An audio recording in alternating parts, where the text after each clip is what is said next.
So the purpose of this one is really just to be able to kind of get inside some of the notable car community members in the local community here in Minnesota. And you and I, of course, we know each other very well. And I'm always inspired by the things that you have done, especially at your age. And it sounds silly because you think, well, just because he's younger doesn't mean he can't accomplish more things. No, anybody at any age can do amazing things. But what I have seen in you that I'm impressed with is the amount of things you've been able to accomplish, the quality of the things you've been able to accomplish in the short amount of time. So I think you and I have known each other for about 2 years. It's getting close to that. Ever since I kidnapped you from Lux Detailing, yeah, almost 2 years.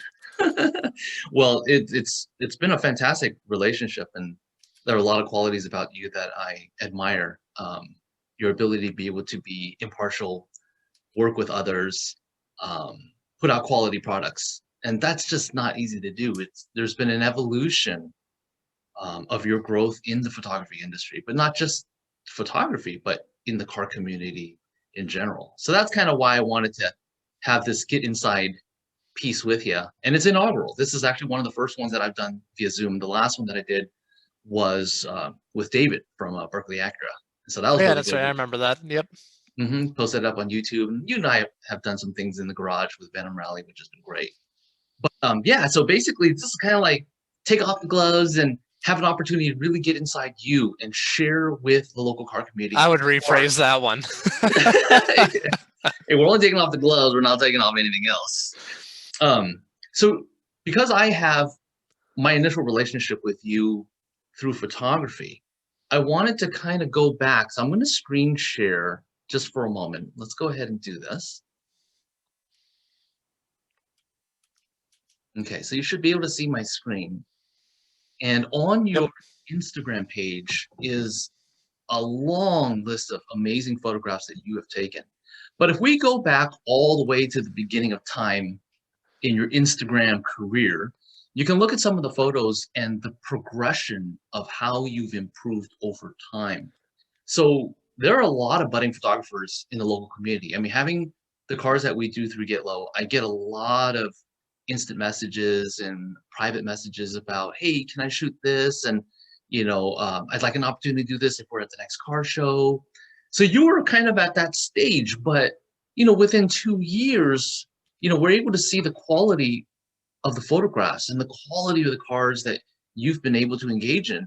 Kind of share with me a little bit about that pathway and what that experience has been like. So it was almost 3 years now, April 28th of 2019 or whatever, I created this this page. And initially my whole thing was I'm taking pictures at car shows, right? I might as well post them online because the one person I saw at the time, it was a local Mopar page, I believe it was, and he gets to go to all these shows for free. He gets flown out because he's good media for all these, like for example, Dodge would give him free access to their launch events and all that sort of stuff. So that's what I thought initially was I got all these phone pictures, throw them up.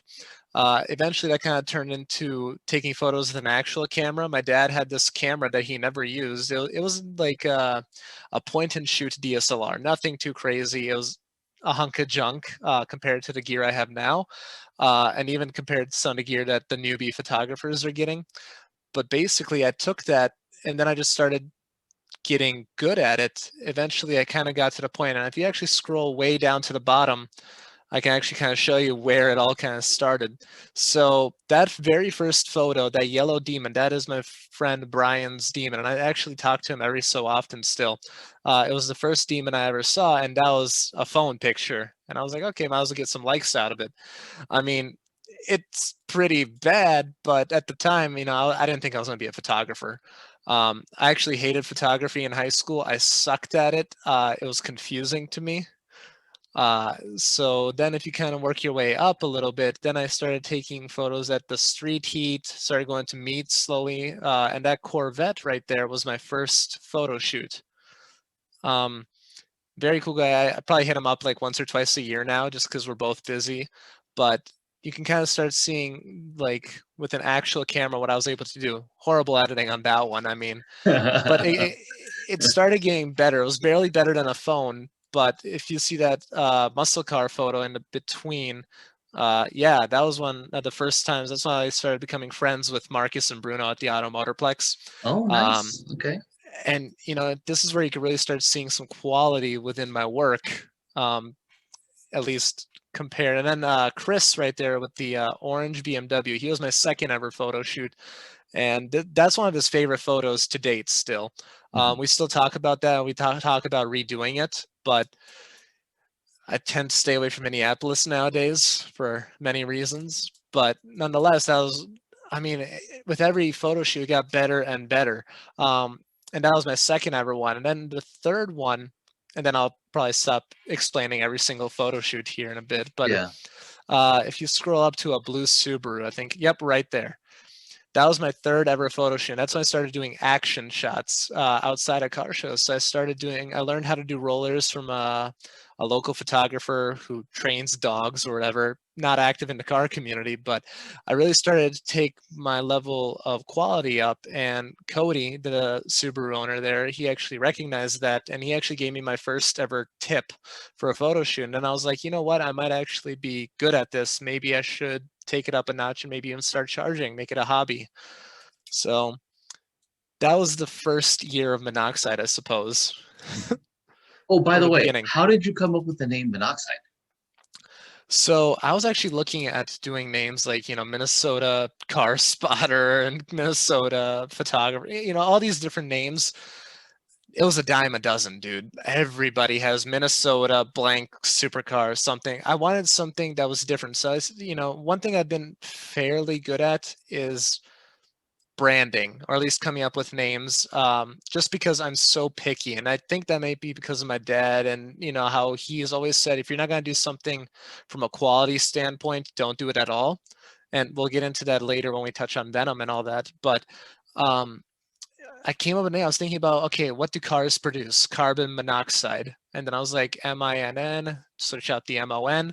I came up with the name. It was a temporary name. I was not sold on it, but when Brian with the Yellow Demon and I met up at Mopar's in the park, he didn't know my name, but he was like, "Oh yeah, you're Monoxide," and I'm like, "Damn it, I'm keeping this thing. People recognize me," and then it You're kind of grew stuck on with it. me. Yeah. No, it's fine. I think it's a unique name. I mean, No, I love basically, it. yeah, it carves your niche in the community.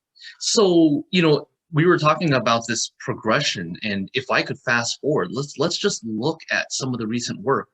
This one here, the Noble with Jeff Storms, it's outstanding. And a lot of people, they may not have pro level equipment, and I'm not certain what kind of equipment you're running, but the final output probably has a lot of time spent behind the computer screen and doing editing and such. So with a shoot like this, how much time do you anticipate putting into post in order to have it look as artistic as this? So I've kind of done things that other photographers don't like process-wise, and here's why. Uh, I've actually gotten into arguments over this, but basically some photographers will spend an hour setting up the shot, get it pretty much perfect within camera, and then maybe do 5 to 10 minutes of editing. I'm kind of the reverse of that. I will spend 30 seconds to a minute, depending on the shot. Rollers are a different animal, but a still shot, like all that happened, the noble shots, I think that was about 5 to 10 minutes of shooting because we were on such a time crunch. Yeah. And if you remember last year when we shot Alex's M4, way back down on the list, it might not be worth looking for, but that was a 5 to 10 minute shoot if you remember that. And we actually, it got reposted by M Performance, which had Mhm. millions of followers. Um, so I kind of have been the inverse of what other people do. Those noble shots, some of them were 30 minutes to 3 hours worth of editing. Some of those shots Per shot or the per group shot? shot, yes. Oh Uh, goodness.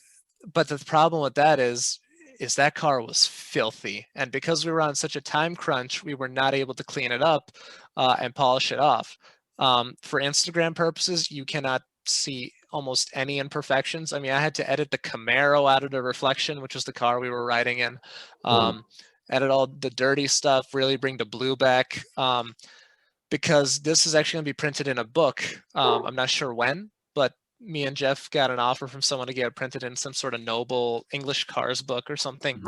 So then I was like, this has to be absolutely perfect. So instead of spending 30 minutes to an hour per photo, it turned into 2 to 3 hours for some of them. Yeah, but if you think about total time spent, whether it's in the setup or post, it's total time spent and then the final output Yeah. and what that output looks like or how it's valued to the recipient. And the recipient could be the car owner, it could be the audience at large, it could be a specific publication like you're talking. So I don't think there's one correct methodology. No, Uh, there isn't. yeah, it's just it's how you want to make it unique for your particular photographic style.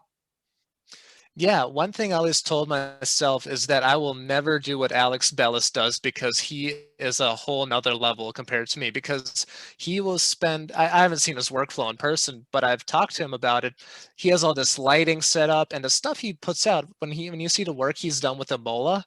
I mean, maybe I could get into that, but there's such a time investment and a level of expertise that he does, or even Josh Way, Yeah. just the work that they put in. I always said that, you know what, I'm not going to get into that market. This is kind of like half hobby, half side hustle.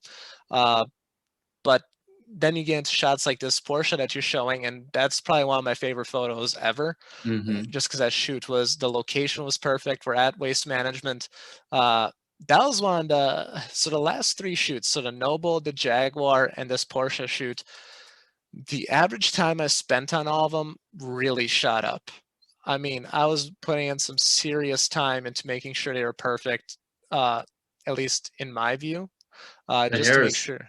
it's Yeah. time well spent because look at the final product. And you talked about workflow with Bellis and Way. I mean, they put out some absolutely amazing stuff. And Josh actually has a YouTube channel now talking about Yeah. that workflow and highlighting at least 2 of his shoots recently. And the video production is wonderful. I mean, I encourage people to follow that. But we have no shortage of amazingly talented automotive photographers here in Minnesota. Yeah, I mean, those guys, and I think Bellis was probably the first one I looked up to when I started following local people 3 years ago almost. He was always kind of like the standard for me. And then eventually I started following people across the nation and just kind of taking things to develop my own style. I think I've maybe watched a few videos, but for the most part, it was a lot of just messing around in Photoshop, seeing like, how does this affect this? This is a great shot. This one I love. I love working with Jesse. We have some things in the works for this season for sure. Yeah, and he's got some great cars to shoot as Oh well. yeah. Yeah. Well, that's fantastic. Now, we see the overall quality of your stuff. Didn't you just set up a store recently where you're able to allow people to order prints? Yeah, I'm trying to work on the Etsy store. The problem with drop shipping that sort of stuff is the costs are very high. And I'm not expecting to make a big profit, but it'd be cool if I could make $1 or 2 per print. But the thing is a canvas print that I can get locally made and just drop off at somebody's house is probably half the price. So something that's $100 on Etsy is $50 if I just get it made locally. The problem is I can never find a supplier locally where everything just fits the right way I want it to. Well, if you are a supplier and you're watching this, hit up Harris because he's looking to print some pretty high quality stuff, and his market is local, so there are people who consider buying a print of his. And I've actually seen you post some of the stuff on either IG or Facebook, and people are just wowed, and they're like, "Yeah, I want to order." But yeah, getting the cost down so that it's reasonable, so that you can create a volume setup and get this into hands of not just the owners but enthusiasts all across Yeah, Minnesota. that's the thing for me is, if I won't buy it at that price point, why would somebody else buy it? Right, exactly. There's Now, that shot. yeah, this shot here I want to talk about real quick because it's one of the shots that includes a motorcycle and it's an action shot with an actual driver.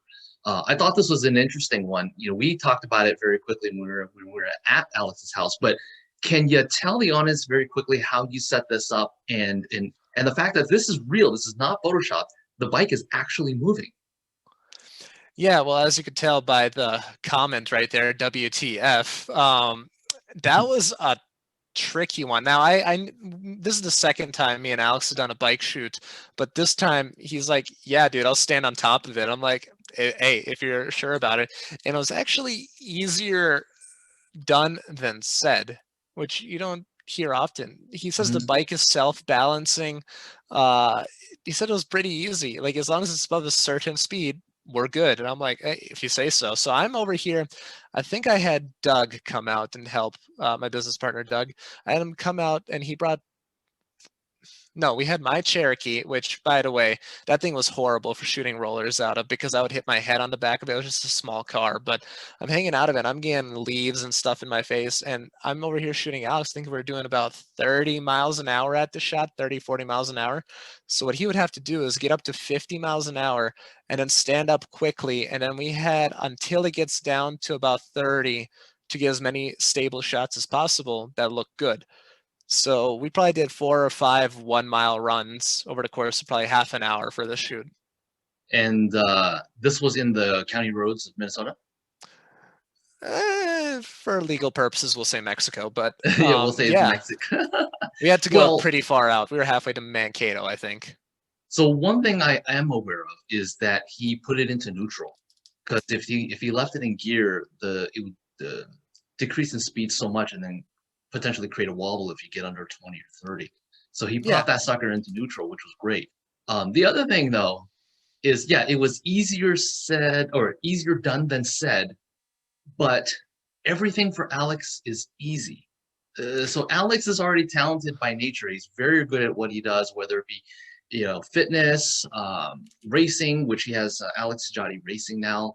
You'll be able to see him run the GT4 Club Sport series, and then he's up at BIR. But as you know, he's extremely talented in almost anything he touches. yeah, I think that's part of the mystery behind him. I think he works as hard as anyone else. I just think he makes it look so naturally easy, and I think that's part of the charm that he offers when doing crazy things like this. Yeah, effortless, effortless. So, if you get a chance to meet Alex or his father, Moss, they're usually at car events. Two amazing people that would warrant going up to say hello to and getting to know them a bit better. But yeah, this is a fantastic shot, and you to be able to see stuff like this without causing any danger to people. Um, I'd love to see more of it in the community. That's fantastic. Speaking of, you mentioned the Jeep and hitting your head. Sometimes getting these shots is not easy, and I see photographers take all types of risks, whether they be hanging out of a vehicle, having the door open through a minivan, the rear trunk is open with the tailgate, and you're leaning out as far as you can. Have you had any instances? Because I know of one. Have you had any challenges, whether it be with police or losing things or falling out of a vehicle? Share with us some of the dangers that are involved with getting shots like this. All right. I think one of the funniest ones for me has to be when I was trying to get into video and I had my big gimbal and everything. Sold that gimbal. I don't have the patience for video. It's just, again, leave it to the people who are the best at it. But anyways, what happened is we were doing promotional stuff before we rebranded Venom Rally as Team Stance Out. Okay, we were doing a promo video. We were doing a cruise or whatever just to get some rolling shots. And Doug brought out the minivan, the fantastic Honda Odyssey that there's so many stories with that minivan. But anyways, we had the minivan door open on 169 South, and we're going down south, and I had the gimbal out of the door, and we just had people taking like photos and pictures of us. And the funniest thing was this one lady, she had both her hands off the steering wheel, and she's taking a video or something of me, and I'm just like, you're doing something more illegal than I am. Like, um, as for police, Barely. my fourth or fifth photo shoot, this is where I absolutely what are you allowing swearing on this show or no? Hey, you know what? This is open mic. All right, well, plain and simple, my heart fell through my ass, dude, because this is my fourth or fifth photo shoot, and I was shooting a Subaru, and we were under the bridge, the 77 bridge, Mhm. and we were doing rollers and we were in the opposite lane. This was a low maintenance road. Nobody was there. And then a cop shows up and pulls us over. And I'm just like, oh, this is not good. Because I had Minnesota Exotics. He was driving my Charger I had at the time. And I was hanging out at a passenger door. And I was getting low. This is in the days when I would get really low. Um, and he pulled us over, and he said that they were checking the place out for gang violence. And I'm like, dude, it's noon on a Wednesday. What gang violence are you talking about? Have you looked in the mirror? Yeah, I was just like, this is interesting. That was that. So ever since that day, I'm like, okay, I'm not gonna hang out on my door. I did it anyway, probably like a year later, but uh, there's been multiple, not incidents, but occurrences where the police are like, what the hell are you doing? Are you making a movie or something? But yeah. And so they don't give you any issue. They don't give you warning, tickets, citations, nothing. Well, I think I'm nicer than most people. There's that, because when you go into with this mentality of like, oh, police are this, that, dude, you're gonna get a ticket. For me, I'm like, okay, I get it. I messed up. We're just doing this. We're making sure we're doing it responsibly. Basically, sell your case as if you're talking to a judge. But at the end of the day, the police officer's just trying to make sure nobody gets killed Right. doing stupid things. Well, that's my fear. I mean, we've had, the Gitlow Ferrari or the Chrome NSX. We've had plenty of photographers shoot, and some of them will take different levels of risk. And my Yeah. fear really isn't the cops pulling them over. It's them falling out of the car and then going bump. I'm not about to want to run over anybody, but that could very easily happen. Again, We yeah. So it's frightening. I don't know. Do you have a tether or anything you hold on to? Well, the nice thing about me is that I'm 6'4", so my arm, when I hang it out of a window, I can get pretty low, or low enough that I actually get a good shot. Hmm. Some photographers get 2 inches off the ground. I've done that before. I don't like the look of a shot personally. It makes the car look like a monster truck. Like your Ferrari would look like it's on like lifted Lift. suspension. Yeah. But there's some photographers that could pull it off, or if like people who are on bags, they could really, really get low, and it can look fantastic. But the level of risk just isn't there for me. It's not my look. Um, but I know there's a guy on Crown Rally. What's his name? I can't remember. He has like a BMW Z4. It's a yellow taxi or whatever, and he Hmm. has his tether or whatever, and he was doing amazing shots on Crown Rally 2 years ago. So, uh, yeah, it's all about the level of risk you want to do, but also depends on your style, I suppose. Well, you know who does it professionally and mitigates some of that risk is Jacob of Golden Peaks Production. They've Yeah. got a professional rig tied up to their BMW, and they can get all kinds of shots. And if something goes bad, then the equipment goes onto the ground and gets run over. But that's the extent of Yeah, it. I know that You're not story. risking human life. Yeah, I know that story as well. But I mean, these are the trials and tribulations. You learn as you go. But yeah, for some of the younger photographers taking those type of risks, nobody wants any harm done to them, and they're going for that perfect shot. And so, what is that perfect shot worth? And but yeah, I see it. I'm just biting my nails, just wondering, is anybody ever going to fall over? If a cop's going to give them a hard time? But sounds like, yeah, just like with the speeding tickets that we might or might not get, as long as you're cool to the cop, they'll try to be, as professional and nice to you as possible. Yeah, the level of risk, like for example, like you've seen some of like Alex's bike shoot, like that's a risk that he wanted to take on. When we did the flamethrower shoots with Arrow and his Huracan, Yeah, that let's talk was, about that real quick. So we're gonna do that one. Bear with me a moment while I pull that guy up, because that is fantastic. I mean, the use of that prop there. I know I have seen it. Let's see how far back I have to go. Is it right there? March of last year. Yeah, you're There we not go. screen sharing right now though, if you Oh wanted to. shoot! All right. Well, let me do that real quick. Bear with me. Okay. Bearing with you. Here we go. Okay. There's the shot. Yeah, when people ask me what my favorite shot is, it's hard for me to get an answer, because sometimes if I look at like the shoot I did with Alex, like I kind of go back to how I felt that day when I posted it. But this is one of the ones that's always in the top 5, just because there were some logistical issues with that, because that flamethrower can shoot about 40 feet, and we don't want to set his warehouse on fire. So all these different things we have to take in consideration. I didn't want to take Yeah. my eyebrows off, even though he was pretty good with what he did. Uh-huh. But I mean, these shots were just phenomenal. And me and him are working on something, hopefully for March, that would make it I've shot with him every March the last 3 years, I think. Yeah, I recall the snowdrift shots that you did. I still haven't topped that likes wise. I've gotten really, really close, but How I many? How think many as I likes are we talking? progress, well, that one got to 5,000, which that was pretty cool considering I only had like 1,300 followers at the time. But Mm-hmm. as I progressed in this page, I started getting less followers and I stopped caring for likes as much. I was more so focused on just putting out cool content for myself. I'm not trying to get a market across the world because somebody from California wasn't going to book a shoot with me, you know? Right. Well, you never know. I mean, you have some guys around here that do clear bra and tints. I mean, they fly all over the place in order to do it. So Yeah. they're in high enough demand that they're contracted to so that their travel fees are paid for. Yeah, there's just there was a lot of different ways to go about it, but I just decided to focus on the local scene. And I never went I've done commercial work, but I just again, I kind of leave that to the big boys like Alex and Josh. You know, that's what they're good at. That's, you know, they're worth every penny. For me, it's just I don't want to experiment with a company. You know, I don't want to waste their time, I suppose, even though I've done fantastic work with Zero, you know, especially with the flamethrower. If you scroll up a little bit, I think you might see it. But I think they're one of like 2 or 3 companies I've done commercial work for. Mm-hmm. Yeah, Wait, yeah, they're located right next door, right? yeah, In oh, Wisconsin. yep, Yeah, 30 that's minutes great. away from me, 40. Okay.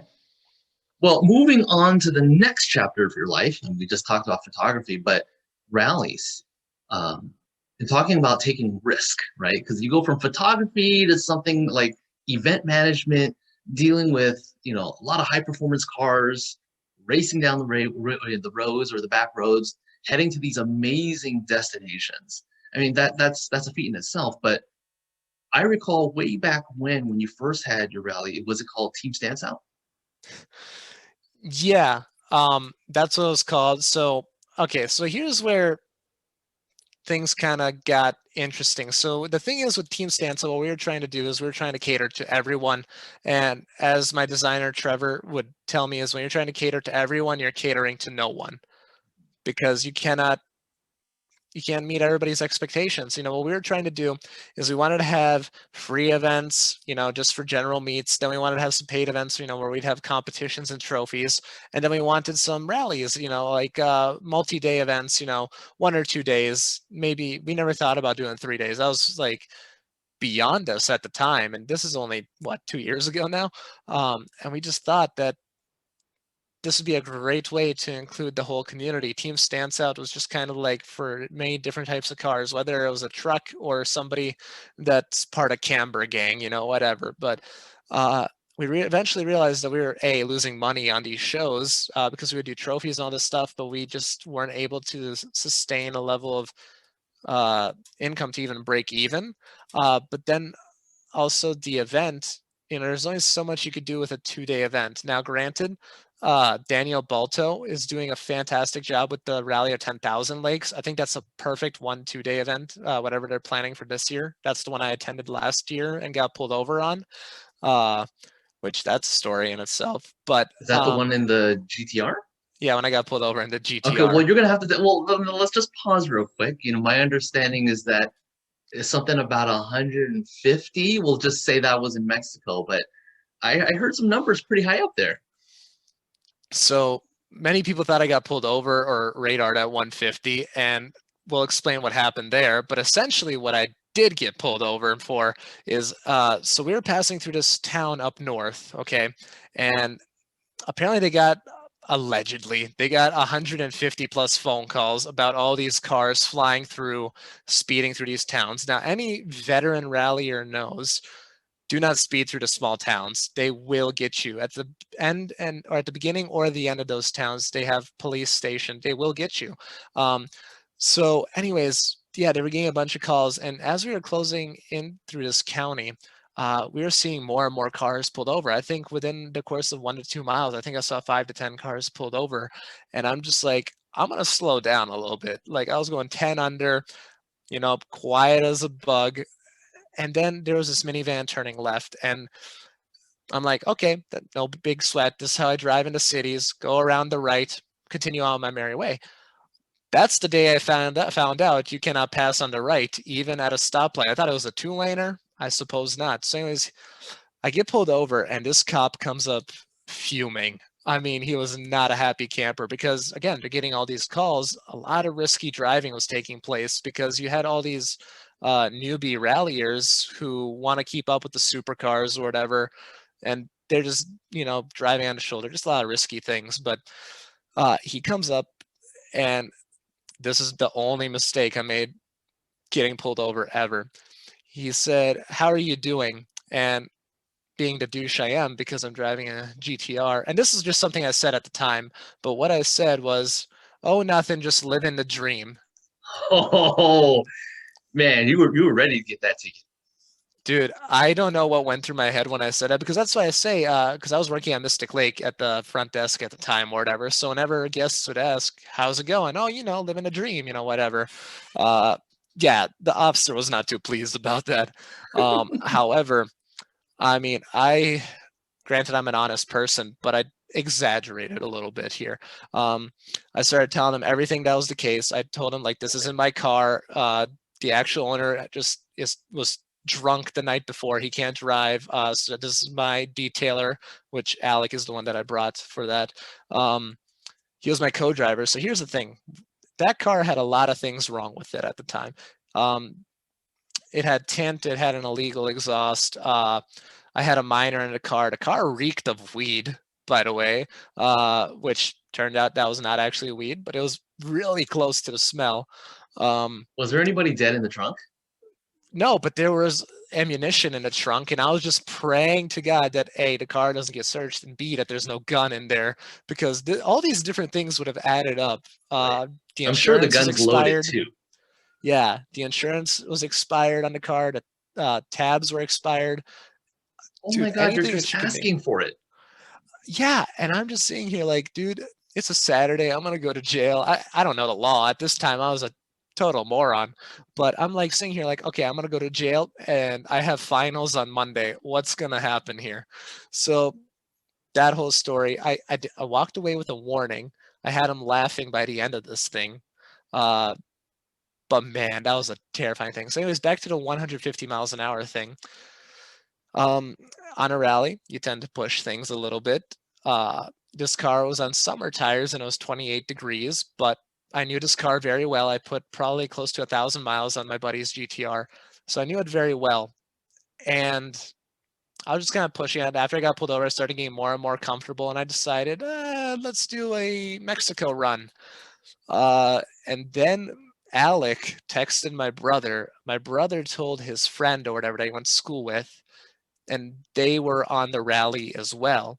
And somewhere along the lines, the communications got scrambled, and I had 20 people text me, "Dude, you got pulled over at 150?" And I'm like, "Whoa, what are you talking about? That's not what happened at all." I may have gone 150, but allegedly, But that's but not why you got pulled over. that's not what I got pulled over for. No. Yeah. Well, Yeah. that's a great story though. But you know, one of the things, and you're well aware of this, the rallies create environments where speeding is the norm. It's exciting. You know, part of your challenge is not to get caught by the cops. Um, you know, but it's sometimes it's gotten to the point where, you know, there is a fine line of being reckless versus driving fast and driving in control and not Yeah. endangering the lives of others. And I thought that the rally you put together for Venom Rally was quite good. I mean, it wasn't to the point where there were too many people, but the people that were involved were overall fairly responsible and you know, didn't incite too many problems with some of the other motorists. And I think that's important, you know, because we understand there are people who are unaware that cars may be coming past them at a higher rate of speed, and none of us would ever want to hurt another person, Speak for intentionally yourself. No, I'm or kidding. unintentionally. Yeah, I guess it depends on how much you hate them, right? But for the random person, you don't want that. But yeah, it's interesting how rallies have evolved, and now we've got all these communication devices, and we've got ways. But then we also, but in the same respect, other people have those devices and can report some of that behavior. So, you know, if you get 20 calls, hey, we got 20 calls from, you know, bystanders are saying you're driving too fast, and it was some red GTR looking thing, right? And Harris, you look Yeah. guilty. Plus, the car is completely out of compliance, so you're getting a ticket. But I didn't yeah, even get a it's tint ticket or anything, dude. I was so yeah. surprised I didn't get anything on that one. But no, that's the thing, is that's part of logistics that I have to handle. Okay, what's the pace of the rally? If people feel rushed, they're gonna speed. And that was one of the things that I think we executed perfectly last year, is we wanted to set a certain pace. Granted, some people are gonna go 10, 20 over. Again, when you're going through South Dakota, where 80 is the speed limit, I think a lot of people can enjoy themselves, but they have to understand that that's on them. And as long as we're not the ones inciting anything, we're able to put on these events. Just observe the speed limit. I mean, just just cover my own ass at that point. But Yeah, yeah. Well, yeah, particularly on the main roads. I think on the county roads you can have a little bit more fun, but you're risking far less people, and most of the people on those county roads are with you, and so they're all going at about the yeah. same rate of We only speed. had one or two not incidents, but concerns. Which honestly, for our first event, I'm pretty glad that's how it went. That wasn't anything crazy. So talk quickly about the Venom Rally. I participated in the Venom Rally. You can see the Chrome NSX in the back there, and that was Pikes Peak Raceway International Raceway. or Yeah, International International Raceway. Raceway. Yep. Wow, that was great. And this was at a bank.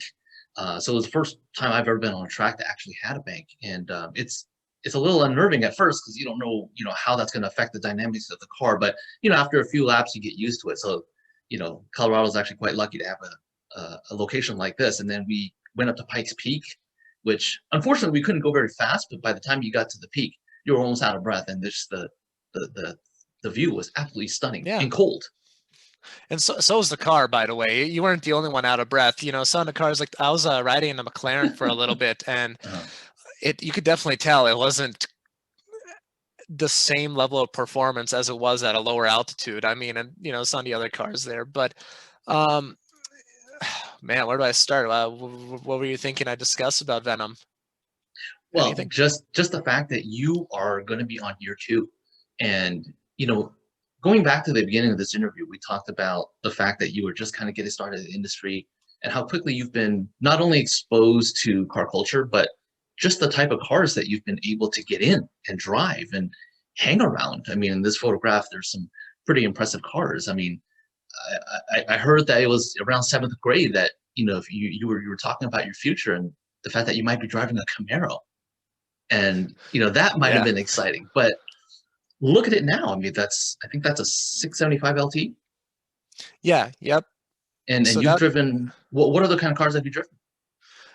so the list definitely isn't lackluster, but it also isn't super extensive. I guess I was very lucky. First of all, um, I'm not going to be doing much of the driving of the crazy cars anymore until I'm fully capable of paying off anything that can go wrong.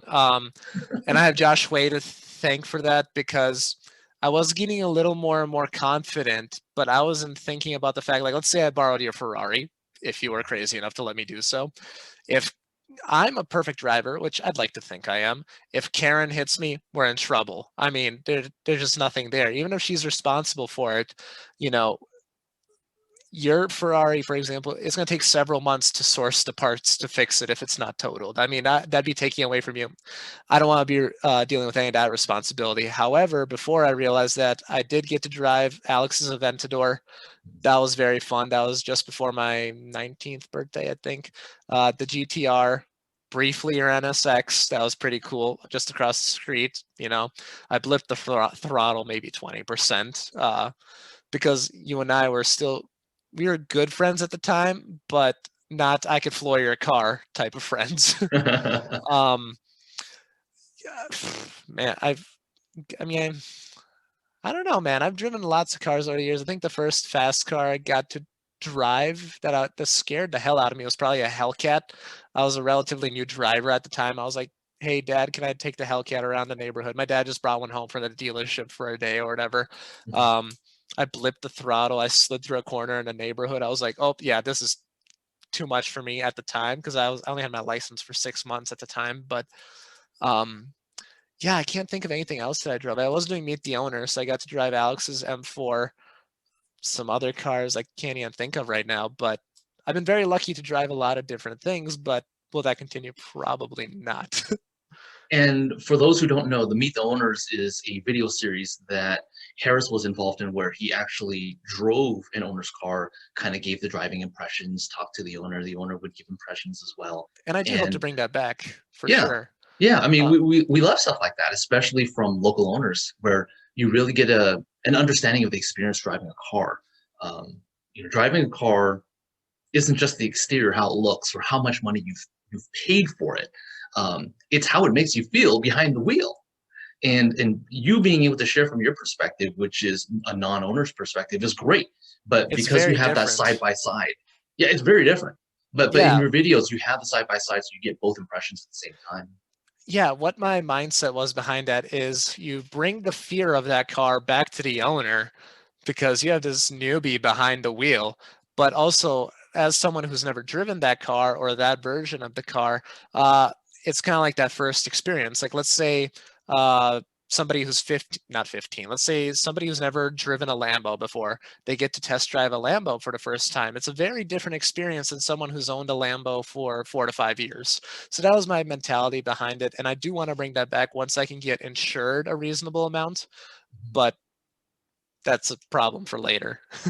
Well, if somebody knows about insurance or is an insurance agent that could help us It's out, tough. It's then very let tough. us know. Well, you never know. I mean, anything is possible if you want it bad enough. And there are plenty of other people that have overcome that obstacle, right? And so Oh they yeah. know how to do it.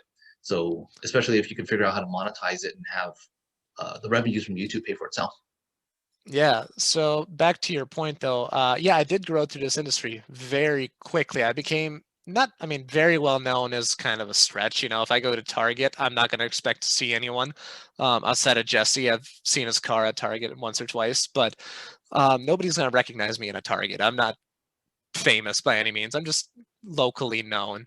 Um, Yeah, I mean, I just like doing a lot of things, and I have a passion for something, and in this case, the car community. I just wanted to get involved in more than one aspect. The photography was cool, great. I want to go shoot for events professionally. Been there, done that. When I got invited to go on Crown Rally 2 years ago, I mean, that's when I thought I made it. Um, and then I got invited again, to shoot like the Paul Walker cruise. I was getting invited to do these events, so I was getting to know more and more people. I got to know so many more stories. Um, just getting involved in so many different aspects from video production. And eventually I did spread myself too thin. That's why I quit video. Um, but eventually I wanted to host my own events, and that's kind of where Team Stands Out came to be, and then Venom Rally as well. So for this year, we're planning to go from Minneapolis to Pikes Peak again with a heavily revised route. I'd say this is going to definitely top last year. We're not going to have this track this year. We're going to have a drag strip, but it is going to be a completely different experience, even for the people who will likely be coming back.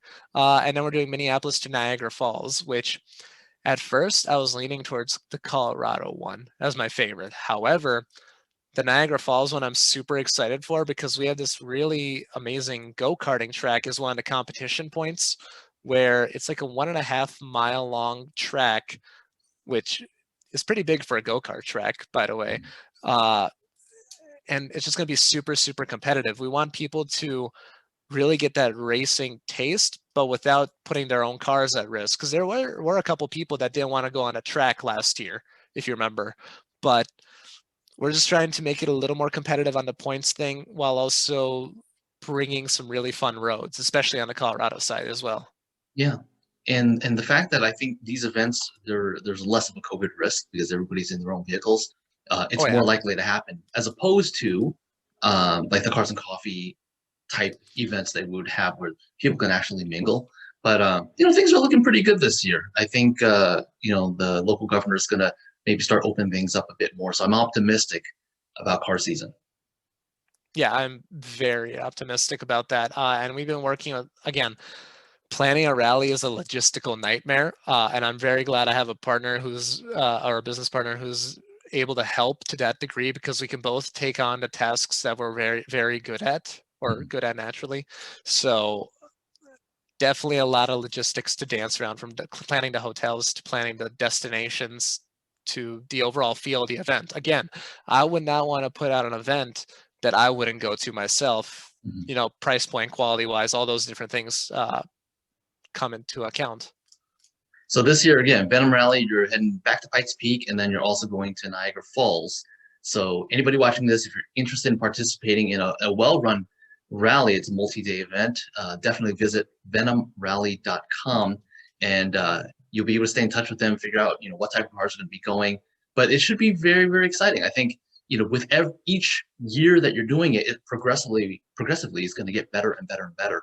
And I thought last year's was run exceptionally well. So I wish you the greatest success in continuing your endeavor here with the rallies, but still staying, you know, relevant in the car community with some of your talents, which include photography. And you've done amazing things in just the 2 years I've known you. So I want to give you a big congratulations and a kudos on your accomplishments. I appreciate that. It's sometimes it's a little unnerving to get a pat on the back, because for me it's never enough. Now, granted, I'm 21, turning 22 here shortly, graduating college and all that fun stuff. But I believe, again, it's kind of egotistical to think that, you know, you'll live 40, 50 years more. I would hope to, but I think if I can't make these certain things and goals happen in 40 years, then that's a life wasted. So I'm just trying to keep putting a level of quality out there and get as many people involved as possible. I'm not just doing this for me. As you've seen, like, it's not like I'm making hand over fist on anything I do. It's just a matter of connecting to touching as many lives as I really can in a positive manner. And that's something that stems back to when I was a kid, and I'm realizing that a lot more recently, which is pretty cool. And that's a positive spirit of car culture here. You know, we're here to appreciate every type of car that's out there. We want to see quality stuff as well. We want to see people contribute. We want to grow the community, and you're an integral part of that. People may not know you going into Target and says, "Hey, that's Harris," but they may have seen your work, and your work is far-reaching. So you actually have more impact than you know. Actually, I was doing a speaking event for Junior Achievement, just for volunteering or whatever, and I'm still volunteering through them. But it was so funny. I was doing a speaking event to a St. Paul's school or whatever, and somehow my photography or whatever came up. I said I was an automotive photographer, and this girl, she showed me one of my pictures that I took on Crown Rally. I'm like, oh, that's Larry. Like, I'm going to go see him next week. Like, it was just so weird. I didn't know who this person was. They somehow had a connection to the person I knew. So definitely a lot of people I think have seen my work, and I kind of like it. You know, it's kind of like Sacha Baron Cohen or whatever. You've seen Borat, but you don't know the guy behind it. So it's Right, kind of cool. right. And speaking of Borat, We're not Harris gonna is on touch that. No. Harris is on TikTok. So we're not going to go too in depth about that, but he has some amazing parodies, and tying into the car community as well through his Borat character. So I Yeah, actually hope definitely to stepped continue back from seeing that that. one. I stepped back from that one because I do want to have a career in the future. Granted, I didn't push the limits. I really could have, especially with the one that I filmed with the Green Huracan. Yeah. There was a lot of jokes that I had to cut out of there, which is really unfortunate. But again, I want to have a career one day. So All right. Well, I'll leave it at your discretion whether or not you want to leave a link to that TikTok below so people can check it out. But you're incredibly well talented for that. It's pretty spot on. So kudos to you on that. Even if you decide to retire that feature, completely understand. Hey, Harris, I wanted to thank you for taking the time to provide a little more insight about your career here in the car industry, whether it be photography or getting into rallies. I know there's a lot of young aspiring individuals that may want to take a career path similar to yours, that may seek some mentorship or some guidance or just some inspiration from this conversation. So again, thank you for your time. I hope that you and I continue to stay friends forever and make some big things happen this car season. yeah, I really appreciate you having me on here. I know I can talk a lot. An hour went by just like that. I'm sure we could make this a 3-hour thing, but nonetheless, I won't do that to you. Hey, if people like the segment and they want us to do another one, we can do that. I really do hope that people make it through this. It's a long video, though. No, it's a long video, but you know, it's one of those things you can actually put in the background and listen to. You don't have to watch intently on the screen. Yeah, So we're not good-looking people, you and I. no. Okay. That's why we have good-looking cars. You know, they do a much better job. Well, But I don't know about my Jeep, but all right. Well, I will catch you later. Thank you again for taking the time to speak with me, and share with the audience a bit more about your background. All righty. Thank you. Yeah, take care, man. Bye.